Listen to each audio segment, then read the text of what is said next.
Hello बच्चों, today we are going to discuss motion in a plane means motion of an object in two dimension. So we have two coordinates, coordinate x and coordinate y, which is used to describe the position of the particle. Okay, this is origin O. मान लीजिए बच्चों ये कोई insect है, ठीक है, which is lies in x y plane, ठीक है। तो इस इंसेक्ट के मोशन को क्या बोलेंगे? It is of two dimensional motion. क्यों? क्योंकि ये इंसेक्ट जो है वो एक्स कोऑर्डिनेट की रिस्पेक्ट में भी मूव कर रहा और वाई कोऑर्डिनेट की रिस्पेक्ट में भी मूव कर रहा। क्लियर? तो इस टाइप के इंसेक्ट मोशन को क्या बोलेंगे? It is two dimensional motion, ठीक है, क्योंकि दोनों प्लेन दोनों कोऑर्डिनेट्स के अकॉर्डिंग मूव कर रहा है, ठीक है। अब मान लो कि यही कोऑर्डिनेट जो बच्चों आपका पर्टिकुलर किसी एक्स डायरेक्शन में मूव करे या किसी वाई डायरेक्शन में मूव करे, ठीक है, तो इस टाइप के मोशन को क्या बोलेंगे? It is of one dimensional motion. क्या बोलेंगे? One dimensional motion. इसको रेक्टिलिनियर मोशन भी बोलते हैं, रेक्टिलिनियर मोशन, ठीक है, रेक्टिलिनियर मोशन भी बोलते हैं, ठीक है। जब आपका इंसेक्ट जो है या किसी एक्स में या किसी पर्टिकुलर वाई डायरेक्शन में मूव करे तो this is non as rectilinear motion या one dimensional motion. Two dimensional आपने देख लिया, ठीक है, कि पार्टिकल जो है आपका जो इंसेक्ट है वो कहाँ मूव कर रहा? In between this x y coordinate, ठीक है, इन कोऑर्डिनेट्स के कहीं बीच में मूव कर रहा, तो ये टू डायमेंशनल मोशन है बच्चों। और किसी पर्टिकुलर एक्सिस पे मूव करेगा एक्स या वाई, तो this is non as one dimensional motion. Clear? तो नेक्स्ट देखें बच्चों, आपका जो मोशन इन अ प्लेन है इसको हमने दो कैटेगरी के अंदर डिवाइड किया है। फर्स्ट कैटेगरी है बच्चों आपकी वेक्टर्स एंड सेकंड कैटेगरी आपकी प्रोजेक्टाइल मोशन, प्रोजेक्टाइल मोशन, ठीक है, एंड सर्कुलर मोशन, ठीक है, projectile motion and circular motion. तो आज के लेक्चर में देखेंगे हम वेक्टर्स, ठीक है। तो बच्चों अगर हम वेक्टर की बात करें तो वेक्टर क्या है? वेक्टर है आपका टोटली मैथमेटिकल कंसेप्ट। क्या है? Mathematical concept. क्लियर? मगर ये वो सिंपल वाला मैथ नहीं है जो आप पढ़ते हैं 2 + 2 = 4, ठीक है। आप बोलें 2 + 2 = 4, दिस इज़ योर अलजेब्रा, ठीक है। 2 और 2 4 होते हैं, ठीक है बच्चों। But in case of vector 2 + 2 जो 4 नहीं होता, मगर आपकी जो वैल्यू है वो 0 से 4 इन के बीच में कहीं भी लाई कर सकती है in case of vector, in case of vector. तो वेक्टर एक अलग स्टडी है मैथमेटिक्स की, ठीक है। जैसे कि आप मैथमेटिक्स में पढ़ते हैं जनरली अलजेब्रा, ट्रिग्नोमेट्री, ज्योमेट्री, ठीक है, उसी तरह यहाँ पर भी क्या है आपका वेक्टर है, एक स्पेशल स्टडी है। क्लियर? और उसमें देखेंगे कि हम इसमें कैसे जो है वो मैथ को कैलकुलेट करते हैं, ठीक है। चलिए नेक्स्ट देखें।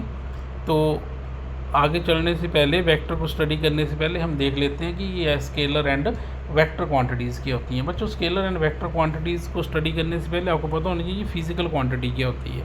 फिजिकल क्वांटिटीज़ बच्चों वो क्वांटिटीज़ होती हैं जिनको मेज़र किया जा सके, इनडायरेक्टली डायरेक्टली कैसे भी, ठीक है, जिनकी मेज़रमेंट हो सके, वो सारी क्वांटिटीज़ क्या कहलाती हैं? फिजिकल क्वांटिटीज़ कहलाती हैं। अब यहाँ जितनी भी क्वांटिटीज़ लिखी हैं स्केलर और वेक्टर के अंदर, जैसे हम बात करें distance, speed, time, temperature, displacement, velocity, acceleration, force, ठीक है। अभी बच्चों सारी की सारी क्या है? These are all physical quantities. पर हमने इनको दो कैटेगरी में रख दिया है, एक स्केलर और एक वेक्टर क्वांटिटी। स्केलर क्वांटिटी में क्या होता है बच्चों? सिर्फ मैग्नीट्यूड होता है, और वेक्टर क्वांटिटीज़ में क्या होता है? मैग्नीट्यूड के साथ साथ बच्चों डायरेक्शन भी होती है, ठीक है। जैसे डिस्टेंस, स्पीड, टाइम, टेम्परेचर सारी स्केलर क्वांटिटीज़ हैं। क्यों? क्योंकि इसमें सिर्फ मैग्नीट्यूड दिया आपको, देखिए, ठीक है, 20, 20, 60, 200, ठीक है। आपके पास एक मैग्नीट्यूड है, न्यूमेरिकल वैल्यू है ओनली, कोई डायरेक्शन नहीं है। अब टेम्परेचर के लिए कोई डायरेक्शन होती नहीं है, टेम्परेचर तो सिंपल एक न्यूमेरिकल वैल्यू है, ठीक है। जैसे हमारी बॉडी का टेम्परेचर है 37 डिग्री सेल्सियस, ठीक है। अगर फ़ारेनहाइट की बात करूँ तो it is of 96.5 degree Fahrenheit, ठीक है। तो ये हमारे पास एक सिर्फ न्यूमेरिकल फैक्टर है ये, ठीक है, कोई डायरेक्शन ही है इसके लिए।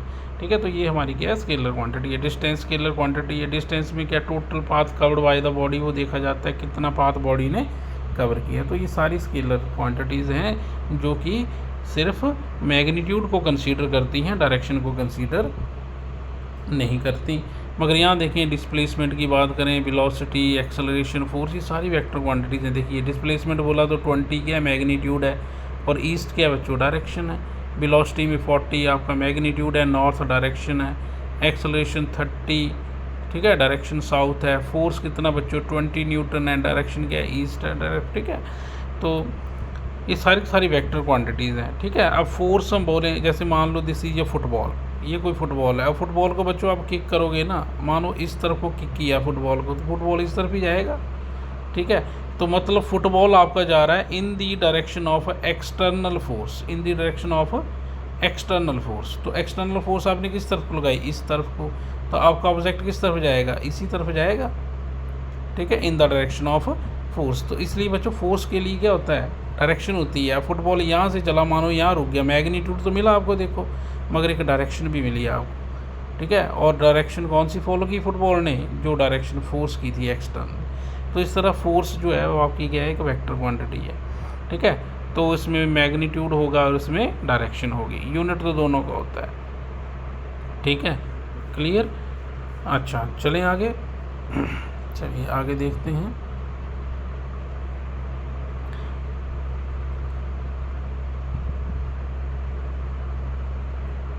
बच्चों नेक्स्ट है स्केलर एंड वेक्टर। कुछ डिफरेंसेस दिए गए हैं। जैसे फर्स्ट डिफरेंस यहाँ क्या बोल रहा है कि स्केलर है ओनली मैग्नीट्यूड, क्लियर है, एंड वेक्टर है बोथ मैग्नीट्यूड एंड डायरेक्शन। सही बात हमने कर लिया। ठीक है, they change if the magnitude change only. ठीक है, तो स्केलर क्वांटिटीज़ कब चेंज करती हैं, जब उसके मैग्नीट्यूड में चेंज आए। क्यों, क्योंकि स्केलर क्वांटिटी में होता क्या है, ओनली मैग्नीट्यूड। मैग्नीट्यूड में कोई चेंज आएगा तो स्केलर क्वांटिटी में चेंज आएगा। मगर वेक्टर क्वांटिटी की अगर हम बात करें कि आपका जो वेक्टर क्वांटिटीज़ है, they change if either magnitude और direction and both are change, which is magnitude and direction. ठीक है, चाहे मैग्नीट्यूड में चेंज आए, चाहे डायरेक्शन में चेंज आए, या किसी दोनों में चेंज आए, तो आपके वेक्टर क्वांटिटीज़ के अंदर चेंज आता है। ठीक है, तो बच्चों इसमें जो आपकी सिंपल अलजेब्रिकल एडिशन होती है, ठीक है, स्केलर क्वांटिटीज़ में, जैसे बोला 2 + 2 4 होते हैं। ठीक है, सीधा काम कर दिया। मगर बच्चों वेक्टर क्वांटिटीज़ की अगर हम बात करें तो वेक्टर क्वांटिटी में 2 + 2 4 नहीं होते। मीन्स आपका जो वैल्यू है 2 + 2, आपकी जो वेक्टर में आपकी जो वैल्यू है 0 से 4 किसी भी पर्टिकुलर डिजिट के ऊपर लाई कर सकती है। ठीक है, इन केस ऑफ वेक्टर। ठीक है, इसलिए मैंने बोला आपका जो वेक्टर है एक थोड़ी स्पेशल स्टडी है। ठीक है, आज आपने इसको ढंग से स्टडी करना है यहाँ पे। क्लियर, चलें आगे। चलिए बच्चों, आगे है आपका पोजीशन एंड डिस्प्लेसमेंट वेक्टर। बच्चों पोजीशन वेक्टर क्या होता है, position vector which gives the position of an object with reference to the origin of the coordinate. ठीक है, जैसे suppose that this is your coordinate x and coordinate y. मान लो particle यहाँ पर आपका सपोज दैट, ठीक है, this is origin x and this is x and y. मानो पार्टिकल यहाँ पर है। ठीक है, तो ये आपका ओरिजिन आ गया। ठीक है, तो ओरिजिन से क्या करोगे बच्चों, आप एक पोजीशन वेक्टर ड्रॉ करोगे। क्या करोगे, एक पोजीशन वेक्टर ड्रॉ करोगे। किसके लिए, इस पर्टिकुलर बॉडी के लिए।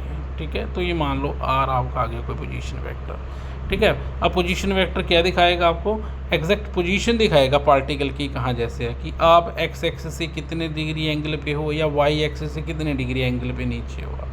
ठीक है, तो ये थीटा बताएगा आपको, थीटा ये कितना आप ग्राउंड से ऊपर हो, कितना एक्स एक्सिस से ऊपर हो आप।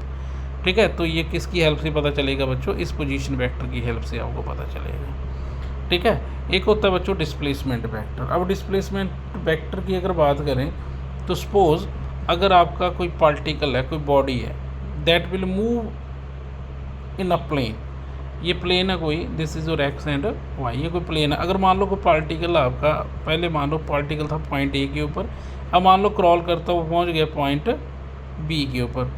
क्लियर है, यहाँ से यहाँ गया आपका पार्टिकल। तो ये बताना आपने कि आपका पार्टिकल इस प्लेन के अंदर कितना चला, ये पता चलता है with the help of this displacement vector. तो हम क्या करेंगे कि पहले यहाँ से एक पोजीशन इस ओ पॉइंट से पहले क्या करेंगे, एक पोजीशन वेक्टर ड्रॉ करेंगे बच्चों पॉइंट ए के लिए, और एक पोजीशन वेक्टर ड्रॉ करेंगे पॉइंट बी के लिए। क्लियर है? आपको पोजीशन वेक्टर क्या दिखाता है, position of the particle in a plane. तो ये दिखा दिया इसने, ए के ऊपर ये पोजीशन थी, बी के ऊपर पोजीशन ये है बच्चों। ये जो बीच में आया ना आपका ये वाला, ठीक है, ये क्या आया बच्चों आपका, दिस इज योर ये डिस्प्लेसमेंट वेक्टर। क्लियर है? अब ये डिस्प्लेसमेंट वेक्टर आप कैसे फाइंड आउट करोगे, तो कैसे लिखेंगे देखिए, O A vector plus A B vector is equal to O B vector. ठीक है बच्चों। अब मैंने ओ ए प्लस ए बी क्यों किया, क्योंकि ओ ए और ए बी बच्चों दोनों सेम डायरेक्शन में है, देखो वाला, ठीक है, ये भी यहाँ जा रहा है, ये भी यहाँ जा रहा है, ये दोनों क्या है, सेम डायरेक्शन में मूव कर रहे हैं, ये देखिए, ठीक है।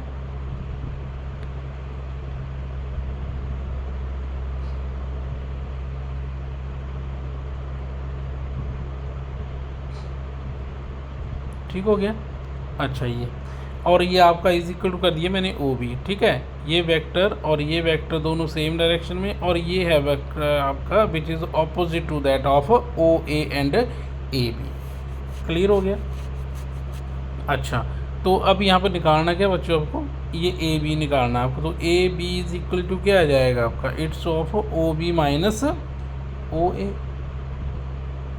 क्लियर हो गया, ओ बी माइनस ओ ए। तो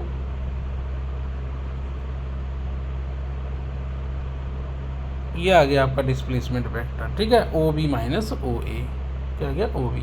अब मान लो ये R1 है और ये R2 पोजीशन वेक्टर है, तो ओ बी क्या हो गया बच्चों, ओ से लेकर बी तक आ गया R2, तो ए बी जो हमारा बन गया है, ए बी ये बन गया हमारा R2 वेक्टर, ठीक है, और ये ओ ए क्या है बच्चों, R1, तो माइनस ऑफ R1 वेक्टर, ये बन गया आपका डिस्प्लेसमेंट वेक्टर, ठीक है। तो ए बी में क्या डिस्प्लेसमेंट आ गई आपकी, R2 माइनस R1, ठीक है, तो ये आ गया आपका R2 माइनस R1 वेक्टर, ठीक है, ये आ गई आपकी डिस्प्लेसमेंट। क्लियर बात, आगे चलें, चलिए।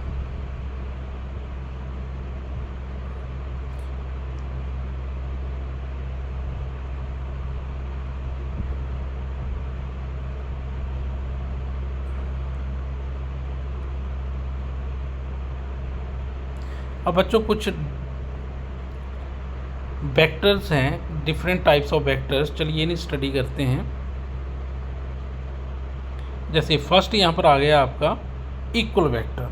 बच्चों इक्वल वेक्टर क्या होते हैं, इक्वल वेक्टर वो वेक्टर होते हैं जिनका मैग्नीट्यूड तो सेम होता है और डायरेक्शन भी सेम होती है, ठीक है। यहाँ से यहाँ तक देखें तो इनका मैग्नीट्यूड सेम है, मतलब उनकी दोनों की लेंथ भी सेम है और इन दोनों का डायरेक्शन भी सेम है। तो इस टाइप के वेक्टर को बोला जाता है इक्वल वेक्टर, जिसका लेंथ भी सेम हो मींस मैग्नीट्यूड, और इसका डायरेक्शन भी सेम हो।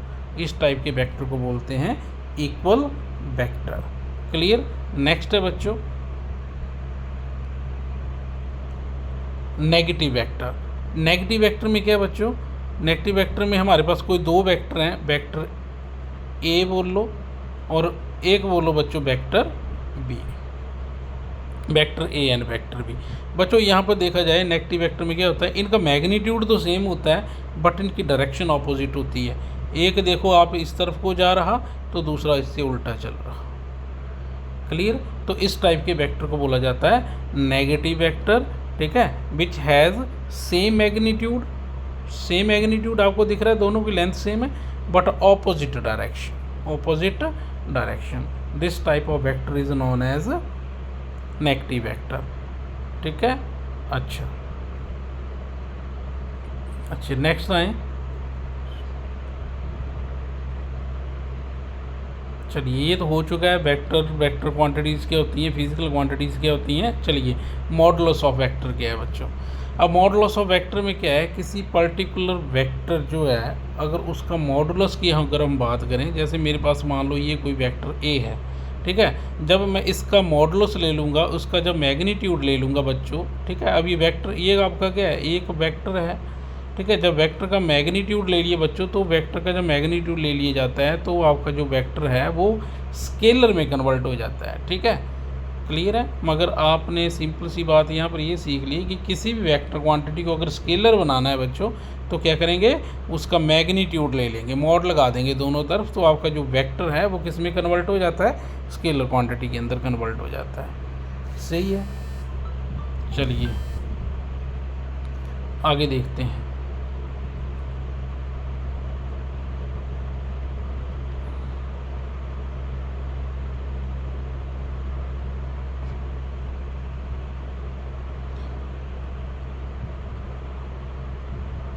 नेक्स्ट है बच्चों आपका यूनिट वेक्टर। अब यूनिट वेक्टर क्या है, यूनिट वेक्टर को बच्चों इस कैप से डिनोट किया जाता है, ठीक है। यूनिट वेक्टर होता है कि एक वेक्टर है बच्चों, उस वेक्टर को उसी के मैग्नीट्यूड से जब डिवाइड कर दिया जाता है, जस्ट लाइक दिस, तो उसे बोला जाता है यूनिट वेक्टर, ठीक है। A vector divided by its magnitude, this is known as unit vector, ठीक है।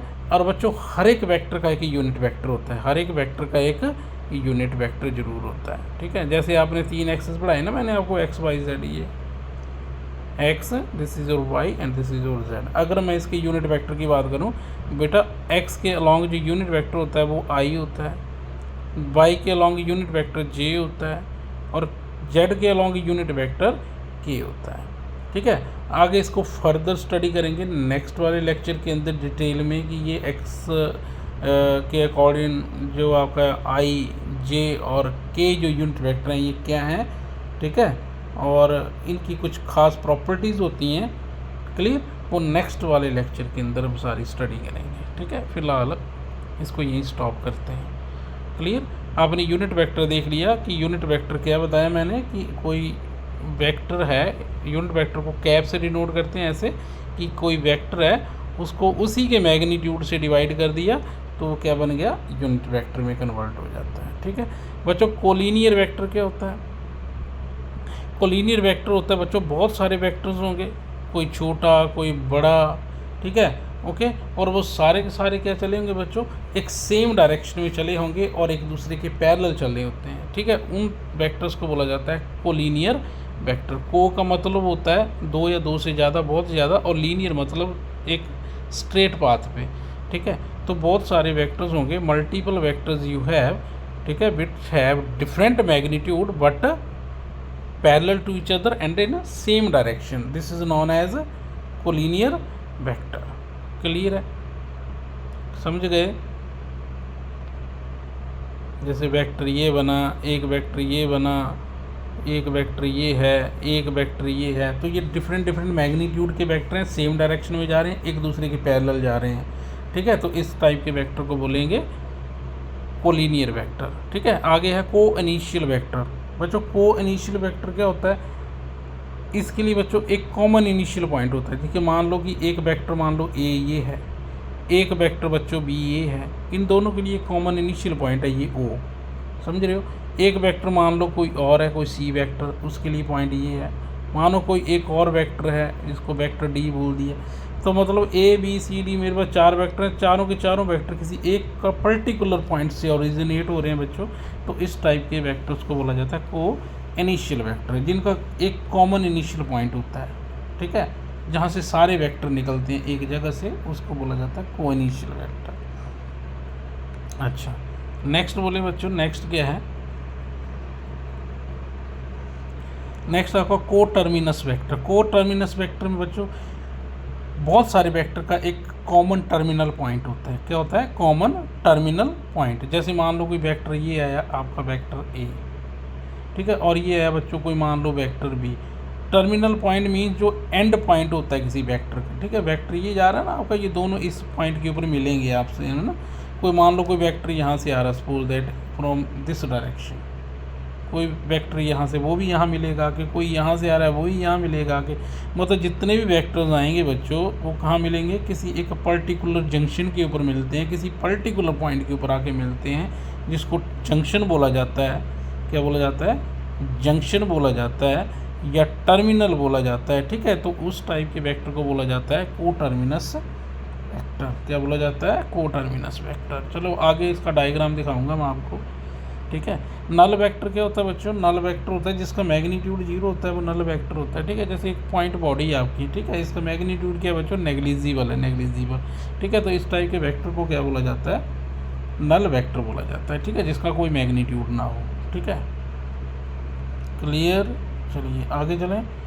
आगे देखिए, ये बच्चों आपका ये है को इनिशियल वेक्टर का एग्जांपल। देखो ये कॉमन इनिशियल पॉइंट आपको बीच में दिख रहा है, ठीक है, ये दिख रहा है आपको बीच में, ये एक कॉमन इनिशियल पॉइंट। देखिए सारे वेक्टर ये सारे वेक्टर यहीं से निकल रहे हैं, देखिए, ठीक है। तो ये क्या है, दिस इज योर को इनिशियल वेक्टर। क्या है, को इनिशियल वेक्टर।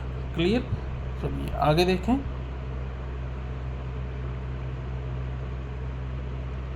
अच्छा ये आया बच्चों को टर्मिनस वेक्टर का एग्जांपल, ठीक है, को टर्मिनस वेक्टर।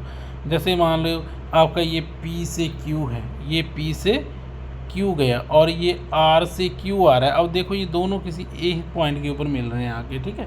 तो ये जो इस पॉइंट को बोलता जाता है बच्चों जंक्शन पॉइंट। क्या बोला जाता है, जंक्शन पॉइंट बोला जाता है, ठीक है। या इसको टर्मिनल भी बोलते हैं। क्या बोलते हैं, टर्मिनल, टर्मिनल, ठीक है। ओके कोई और वेक्टर आएगा बच्चों वो भी यहीं पे मिलेगा, जस्ट लाइक दिस। एक मिनट, ठीक है।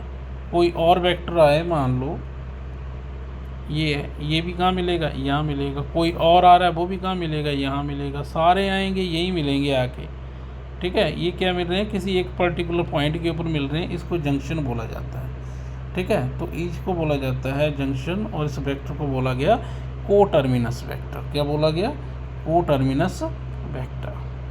क्लियर। अच्छा कुछ प्रॉपर्टीज़ हैं ऑफ ज़ीरो और नल वेक्टर। अब ज़ीरो और नल वेक्टर की बात करें, ठीक है। When a vector add to zero vector